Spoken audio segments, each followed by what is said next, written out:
to Mr. Bobby.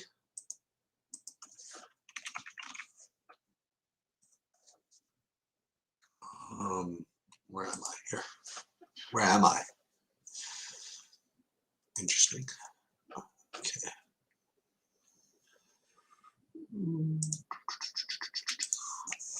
So what we'll do is we'll go over both showdowns that are on the slate tonight.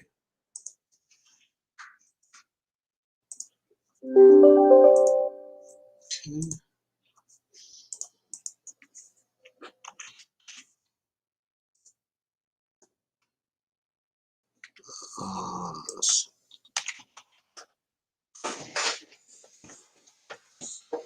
Okay. Just waiting on Bobby here. So we have the baseball showdown and we have the NFL showdown to handle. I guess we'll start with the NFL. I don't even have a lineup yet for the Niners for the Giants. Hey, what's up, Bobby? Hey, how's it going? So what are you wearing the LA hat for? Oh, that's right. Big game 5 tonight. Yeah, seriously, what's going on? I know. I can really focus on anything else, man.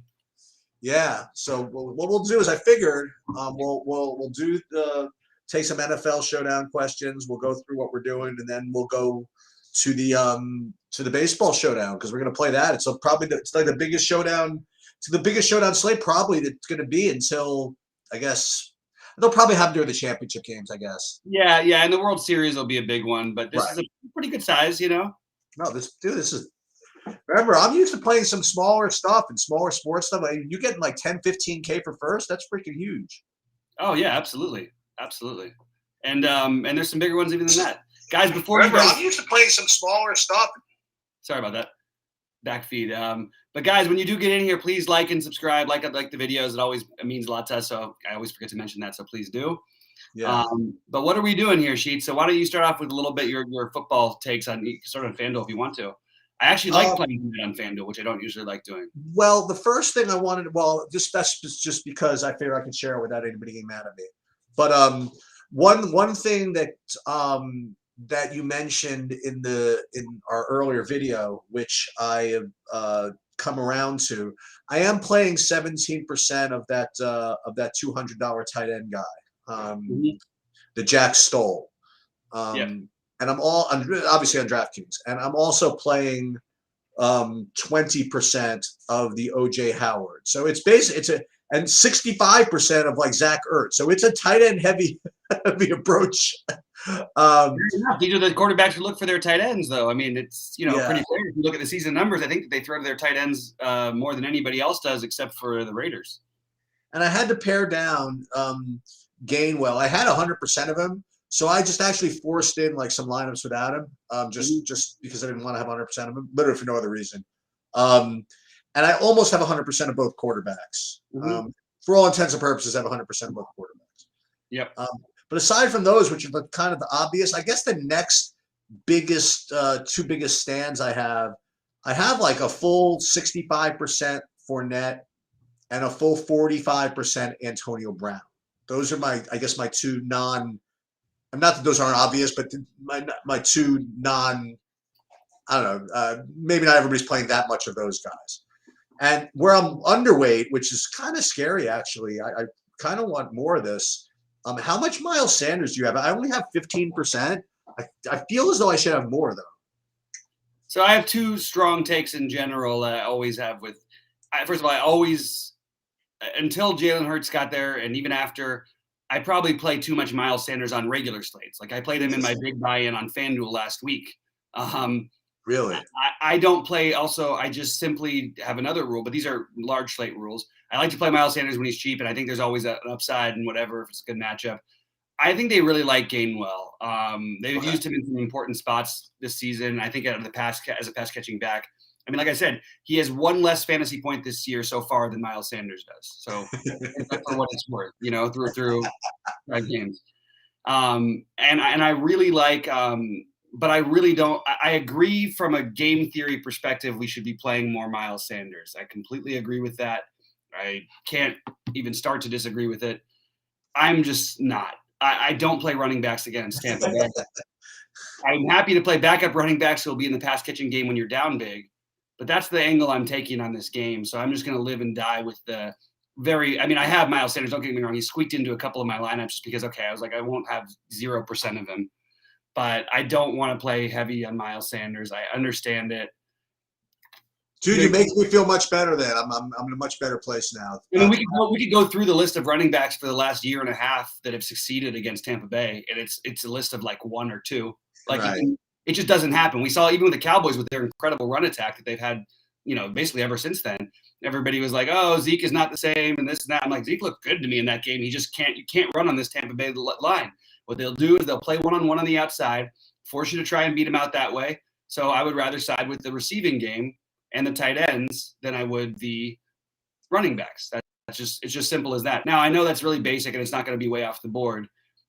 What I am doing is I'm not in my major buy-ins. I'm not captaining Brady or Hurts on anything on DraftKings. On FanDuel, Wow. I am playing Brady as a captain, but I'm not doing it in any large buy-in on DraftKings. I think you get enough of an edge with the guys who are a little bit cheaper. You can get some extra good bodies in there. So I'm playing a lot of Antonio Brown, Leonard Fournette, and Zach Ertz, and a little bit of Gainwell. That's where I'm at. I also came on to a little bit of Stoll. I've got 18% of them. I also don't mind if you play him in the same lineup as Ertz, because I do think some people who might play him, which is going to be a small number, will not play him in the lineups as likely with Ertz. So that's just one thing to throw out there. Ooh, Gainwell and Ertz? No, Ertz and Stoll. Okay.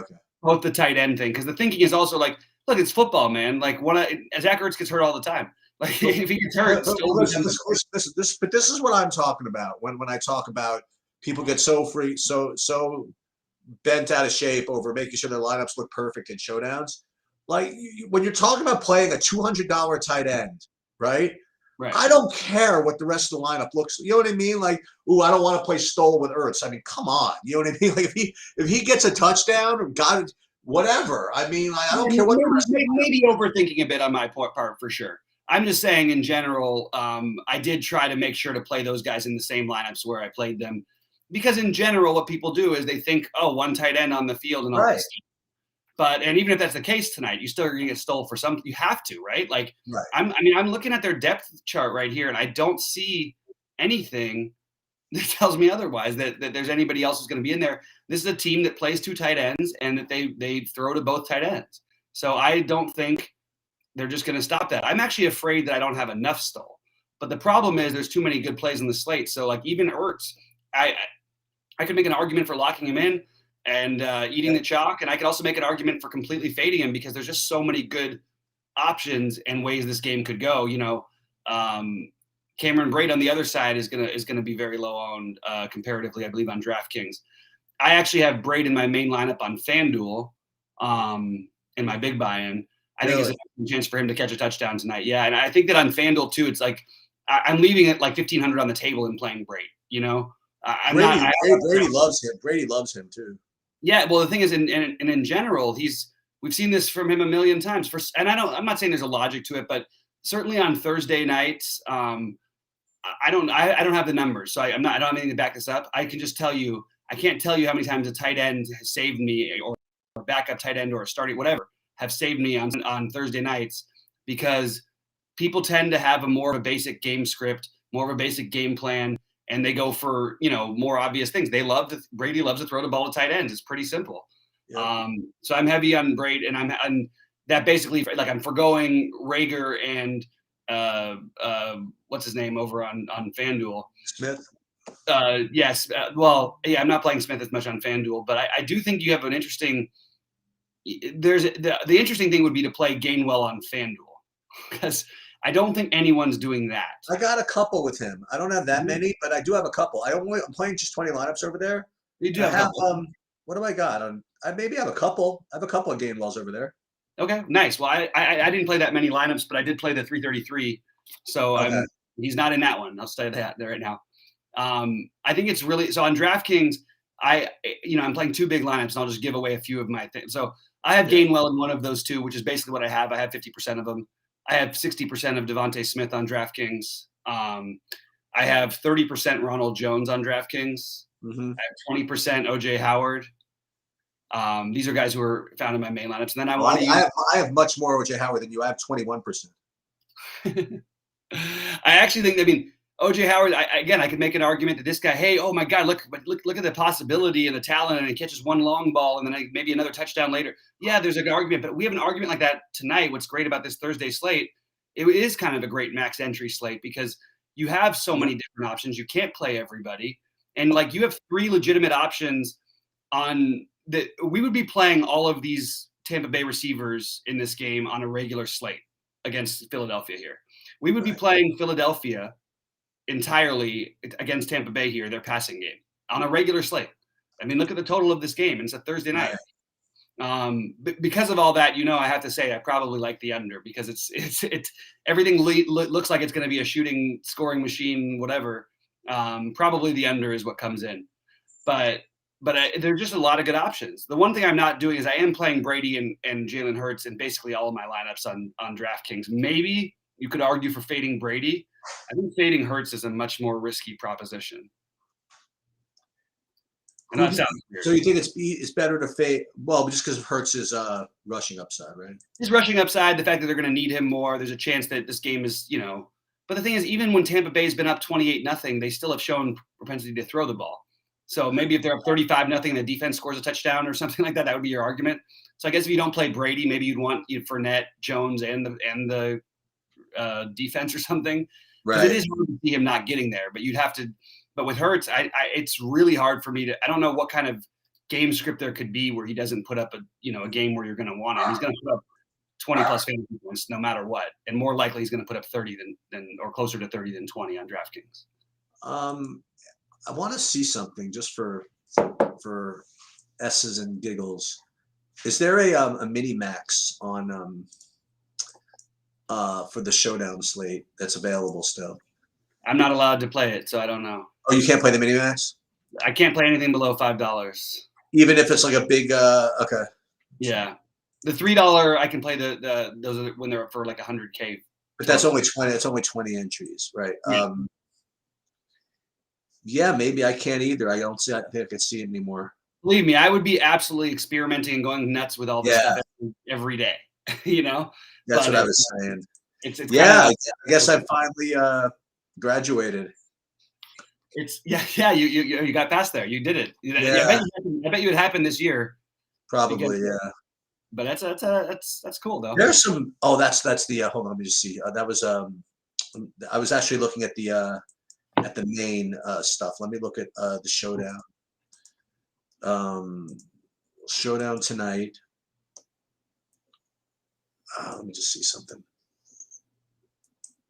How do I even total prizes? How would I even rank these? There's just $5, $6, $10, $16. Yeah, I guess I could play the $3 20 entry max. There, do that. But that's not. I don't want 20. I want 150. I know, and then it sucks because that's the other reason why even when I was able to years and years ago that whatever back from it, I would be going, oh my God, that would be painful if you would have won the $1 million. It's like for me that's a big difference. Anyway, guys, pop in questions, pop in thoughts. I think this is actually a really good baseball showdown slate too. So we'll get to that in a minute. But what would be even better about this showdown slate? If I knew who was starting for the Giants. What do you mean? Oh, they just announced their lineup. Oh, they did? Oh, it wasn't like as of like 15 minutes ago. Okay. Yeah, just 9 minutes ago they announced their lineup. So it's not on me. Oh, there they are. I only have 2 guys in my lineups that are scratched. All right. I'm very surprised about the Yastrzemski. So this is what the Dodgers are trying to do with this little move they're doing. Okay. What did they do exactly? First of all. So they have Yastrzemski, for example, in the starting lineup batting 6th. They have Crawford batting 4th. So the idea is maybe Knebel just pitches 1 inning. That's the most likely thing I would think. But then you get La Stella in there. They also put Darren Ruff. The Giants countered with a smart lineup, okay? They countered with their lefty lineup. They have Longoria, Flores, Ruff is in there, which he wouldn't be in there normally against a righty. Kind of weird they're batting him 2nd.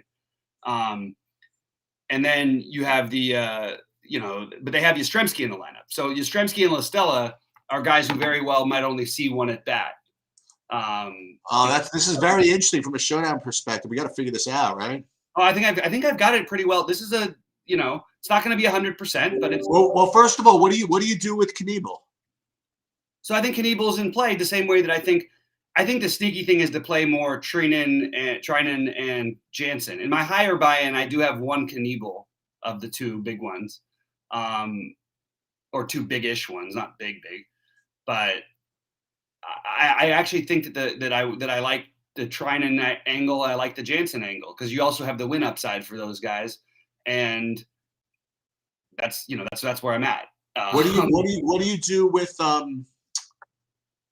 oh wait, so Lux is in. What do you do with Urias? So Urias, I think, has become like a better GPP play, but I honestly don't think he pitches. Like I've heard that Scherzer's available to go an inning or two. I've heard that, and by the way, the Dodgers with Knievel, Treinen, and knock on wood, Kenley Jansen being good, you have some good arms. That's 3 innings right there. Okay. And then you put Scherzer in for possibly 1 or 2. Suddenly now you're talking about maybe 4 or 5 is the max for Urias. Now, why would they stop him though if he's going? And also he matches up the best with the Giants lineup. It kind of irritates me. It'll bother the hell out of me if La Stella starts the game off with a home run. But okay. No, but I see what's happening. But I mean, the truth is that let's say something weird happens. Like, this shouldn't be the case, but like the idea would be if you can hopefully get Treinen to be able to pinch hit for Treinen his first at bat. So the 9th in the order. But if I were the Dodgers, that's what I would have done. If you're going to make a move this bold, you do that early on. You play him, but you don't bat him 9th. You bat him like 5th. And then if they get to that spot in the order, you just pinch hit for him, and then he never started the game in the first place. Yeah, you lose a reliever. Maybe you bat him 6th or 7th, but it gives you a chance to like make that platoon switch later on in the game and do a double switch. Anyway, if they're going to get all crazy advanced, I'm like, you could get a little bit better with your crazy advancedness of this, in my opinion. And I like Knievel. I just don't think. I mean, we don't see him very often go more than an inning. He's done it a couple times this year. It just doesn't happen very often. Yeah. Boy, I'm getting a lot of, but I'm running this stuff. I'm getting a lot of guys in the captain. Yeah, Zach says he's got it for the showdown because it's coming up. I'll just answer the football stuff first. Zach says he's got. I have both quarterbacks. I don't really have both quarterbacks not in my lineups. Now you could make an argument for just playing one of them or something like that. I have a hard time. I have an easier time seeing Brady fail than I do Jalen Hurts. I just don't know what the path is for Hurts to fail other than an injury. I really don't. It just doesn't. I don't know what kind of number would he put up that you don't want from him.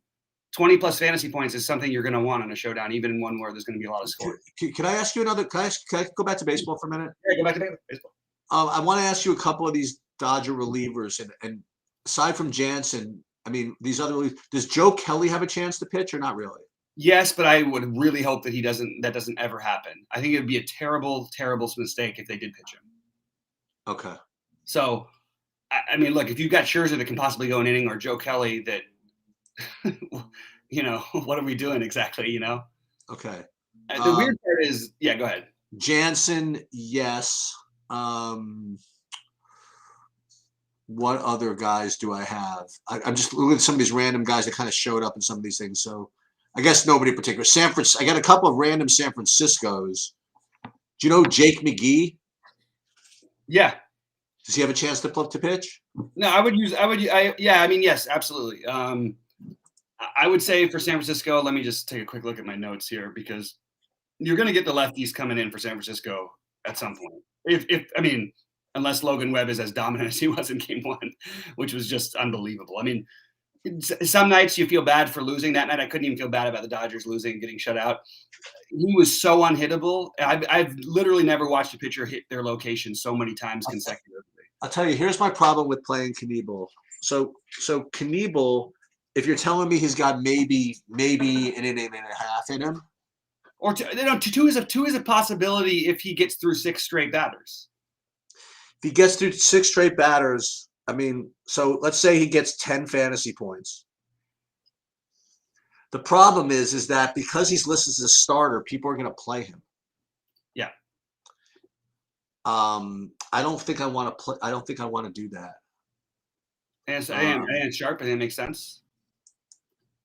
Yeah, I think I'm going to let him beat me. I'd rather play, like, for example, I'd rather play like Trinan at 4K.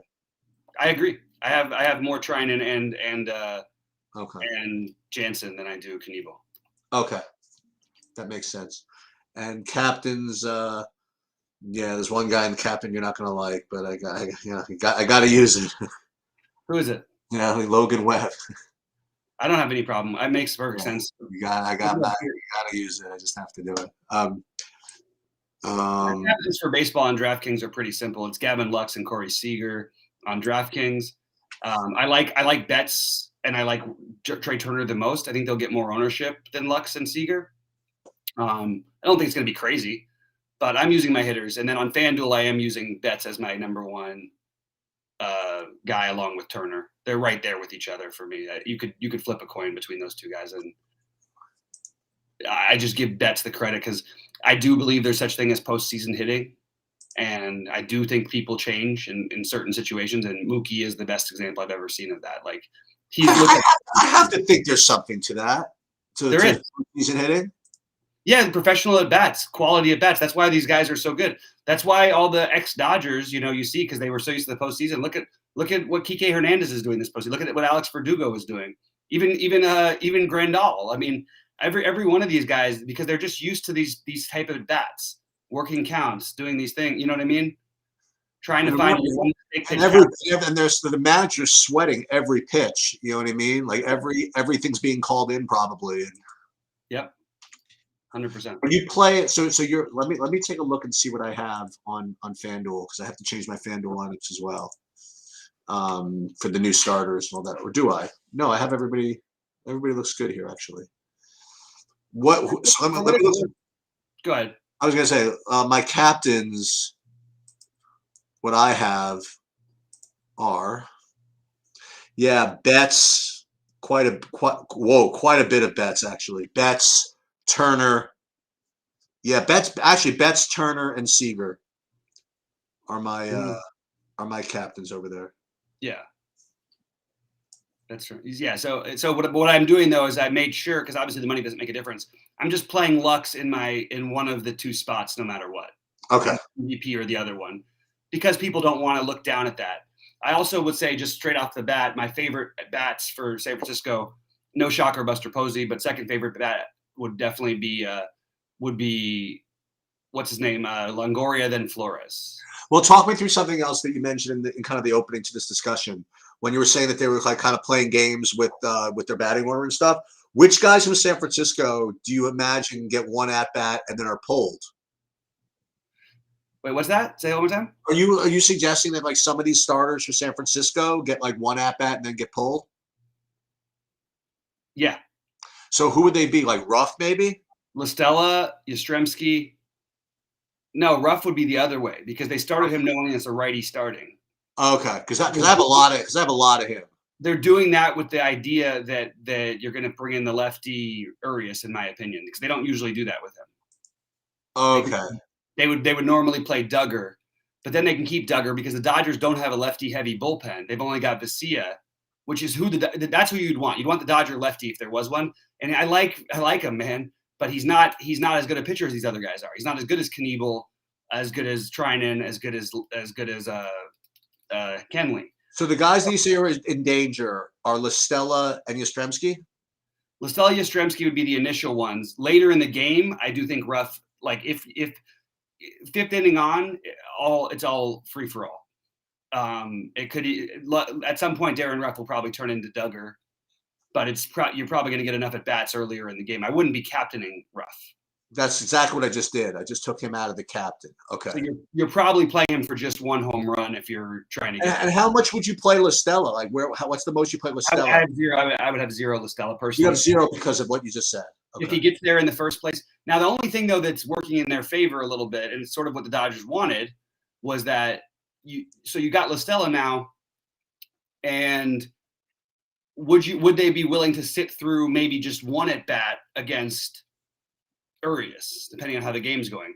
Because if they'll let him have one at bat, potentially if there's nobody on and 2 outs or something like that, maybe you don't pitch it for him there. But they probably wouldn't let him have 2 at bats against him. And he's leading off, so you'd imagine that Urias comes in the second or the third inning. And I mean, assuming that, there's no run scored or whatever, or minimal run scored. It's all going to depend on what happens in the game. You're going to get pinch hitters for guys like right away. The thing is, the Dodgers back end of their bullpen, they want to be facing righties. That's why they tried to make this move, because their bullpen is all righties. Their best bullpen is all righties. You see what I'm saying? Yeah. And at the same time, I'm sort of wondering, if you're going to pull a move like this, why didn't they just play the whole series like this? Yeah. Why wouldn't they have started Vesia or Knebel in every game, and then just bring in the next guy to mix up the Giants lineup to eliminate a player? That's what the Giants are good at. They have 17. They go 17 deep. I mean, they have players all over the place that can hit. The thing is, though, if Stella comes out now, he doesn't really have the guys to come out for as much, because the rest of the Giants who aren't starting are mostly lefties. The Giants basically countered. They said, you're going to do this. Well, we're going to counter by still playing our lefties, but we're also going to throw Darren Ruff in there. I'll tell you what's interesting. So, except for Lamont Wade, they didn't play. Sorry, go ahead. So I got to talk through this with myself here. So what we're saying then is that, who's the starter again for the Dodgers? What's his name? Knebel. So Knebel's only problem. I'll put you another way. La Stella is only.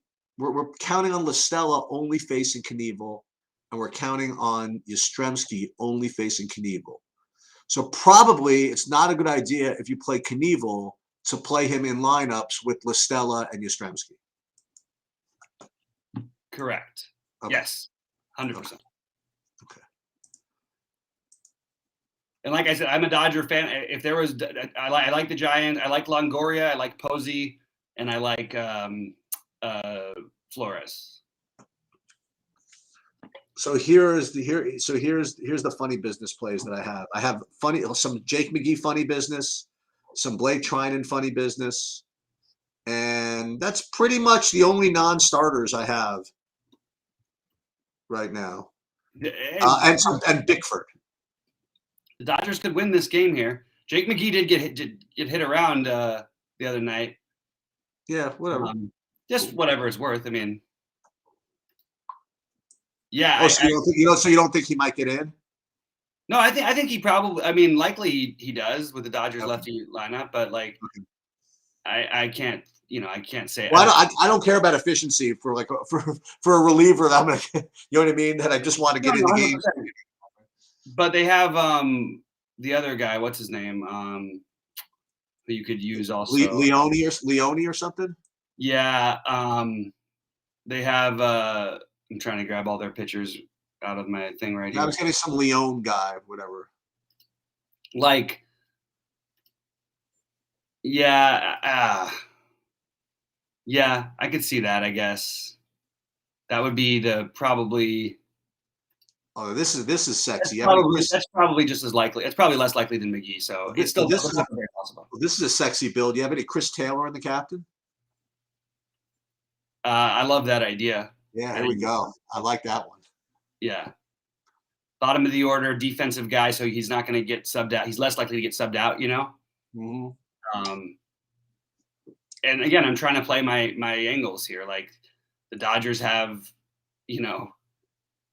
they've got a good bench. They've got a bunch of lefties on their bench that are ready to come in. And I think that the dream goal would be for Knebel to get pinch hit for.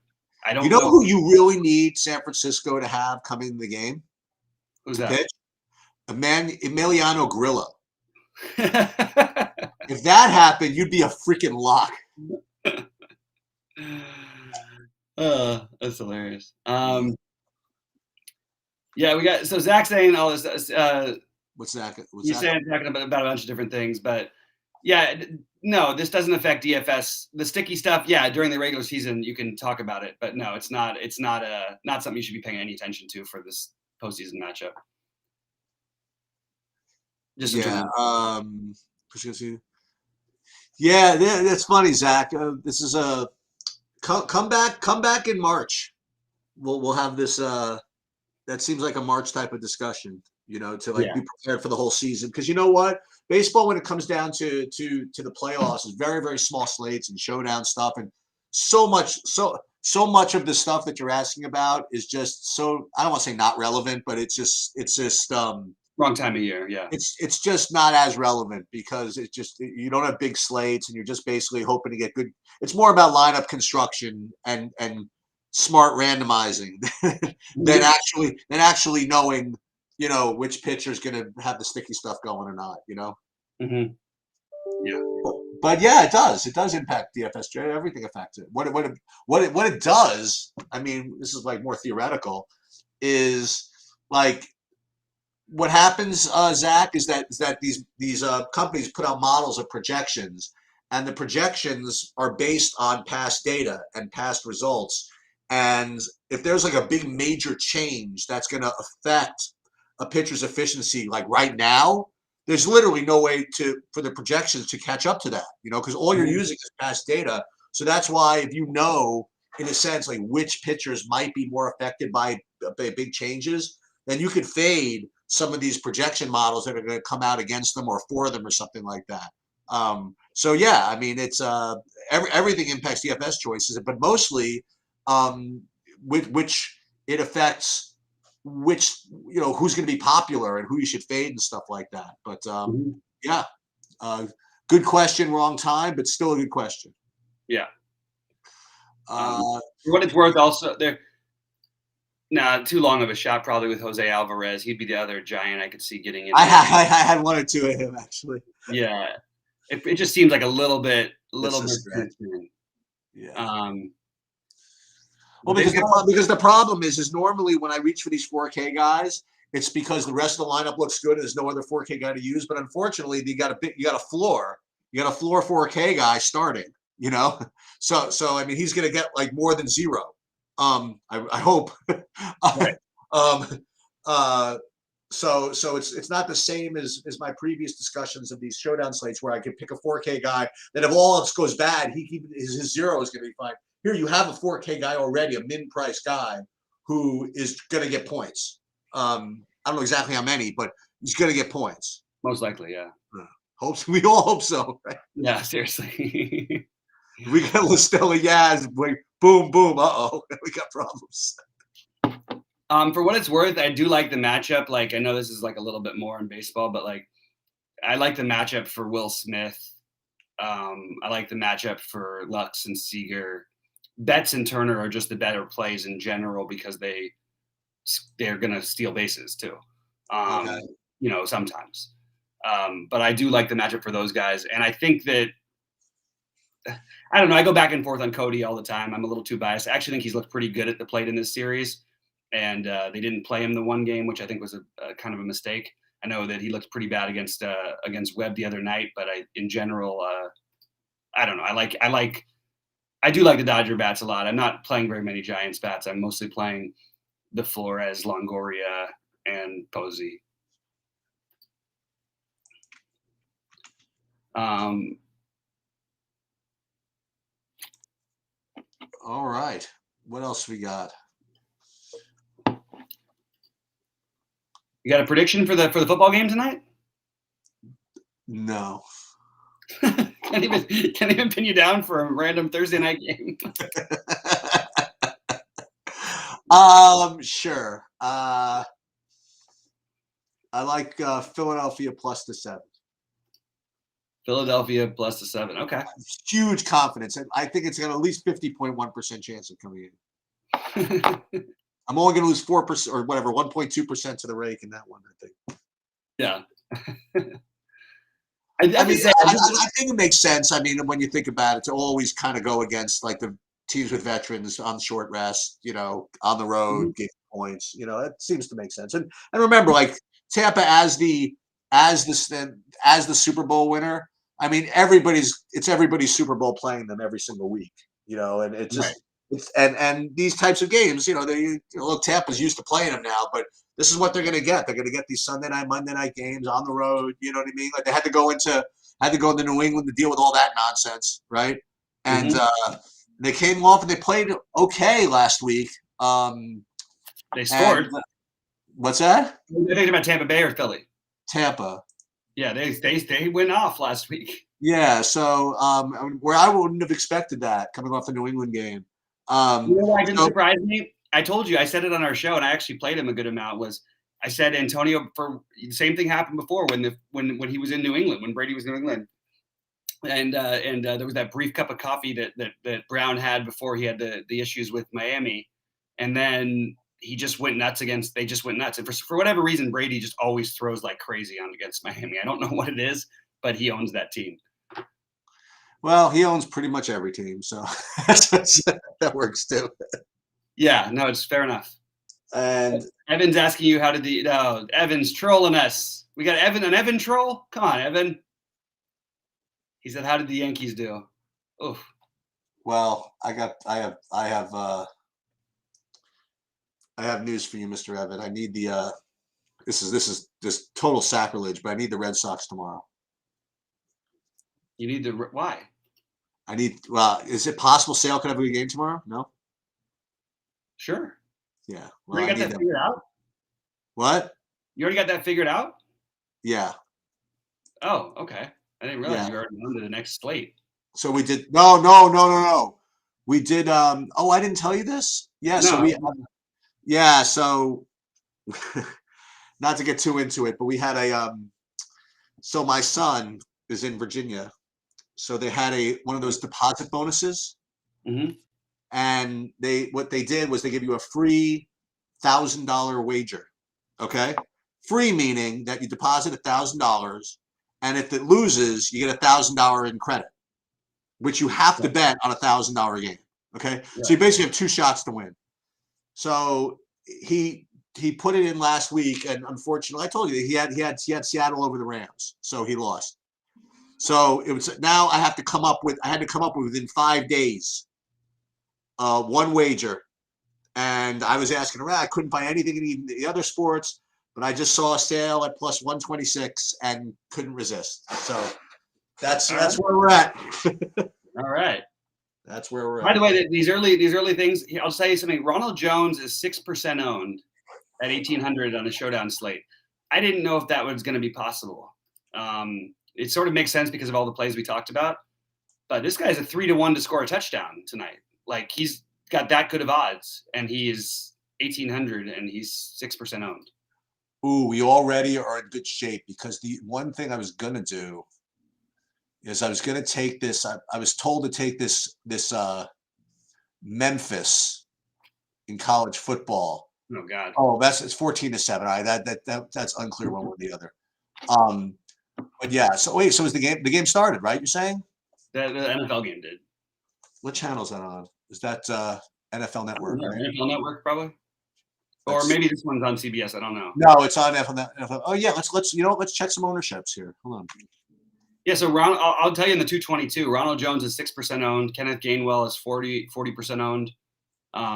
Devontae Smith 42% owned. Hurts 86. Brady 73.8, which is a little low.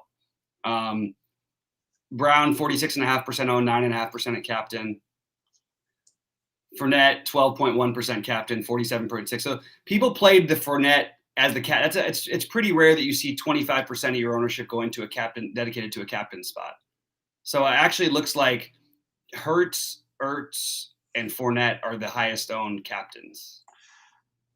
The only low owned guy I have in the 222 is not even low owned. I mean, it's sort of Howard is only 18%. That's the best I have. There's a quick catch for Antonio Brown. Ooh, we like that. Just a little quick one. But yeah. Let me see. We'll watch one or two possessions here, and then we'll one or two. Oh, there it is. So, is that OJ? No, that's somebody. I have no idea who that is.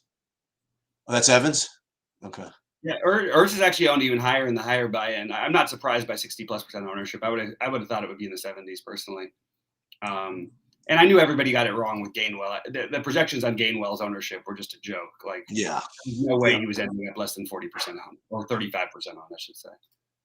Well, this is an interesting. The Eagles are only, and I knew this. Eagles are both defenses. Actually, the Bucks are 7% owned. Oh, wow! And the Eagles are 2%. Wow, that you called that one. Yeah, 2%. Okay. All right. I guess I'm gonna get going. Good luck in the showdown. Good luck in everything, and we'll forget what's tomorrow. Is there an afternoon slate tomorrow? No, there's nothing tomorrow. There's nothing tomorrow. All right. Very even better. All Are right. you doing the thing with Rody tomorrow? I'm recording with Rody in the morning. Yeah. Okay. If That's all. shoot it to me, maybe I'll join you guys. All right. Oh, awesome, man. I'll shoot it over to you. All right, sounds good. What time do you All think? Probably be sometime around noon your time. Okay, I'll talk to you later. Have a good night, All right. everybody.